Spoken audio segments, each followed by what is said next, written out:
गुरु महाराज, मनुष्य के जीवन को कौन लिखता है? मनुष्य के जीवन को मनुष्य ही लिखता है। मनुष्य के जीवन को लिखने वाला कोई और नहीं है। जैसे राष्ट्रपति के साइन को कोई दूसरा नहीं कर सकता है। राष्ट्रपति के साइन को राष्ट्रपति को ही करना पड़ता है। जैसे किसी भी राष्ट्रपति के ऊपर किसी देश का कानून लागू नहीं होता है। जैसे हमारे देश का राष्ट्रपति है, उसके ऊपर हमारा कानून लागू नहीं होता, हमारा संविधान लागू नहीं होता।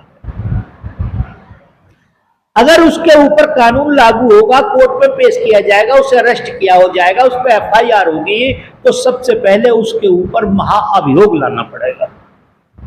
और महाअभियोग संसद में आकर के पहले उसे पद से हटाया जाएगा, और पद से हटाने के बाद तब उसके ऊपर केस चलेगा।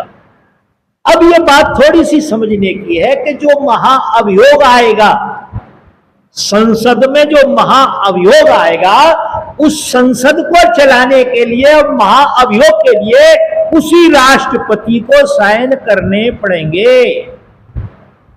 जो प्रेजेंट में राष्ट्रपति है उसी को साइन करने पड़ेंगे, अपने खिलाफ भी साइन करने पड़ेंगे। इसी प्रकार से इस आत्मा के जीवन को, इस मनुष्य के जीवन को कोई दूसरा नहीं लिखता है, यही लिखता है। सबसे पहले इस जीवात्मा का कोई कर्म, कोई धर्म, कोई मजहब कुछ भी तो नहीं था। इसका मिट्टी से पुतले बना बना के उस परमेश्वर ने इन सब में प्राण फूंक दिए और कहा आनंद लो।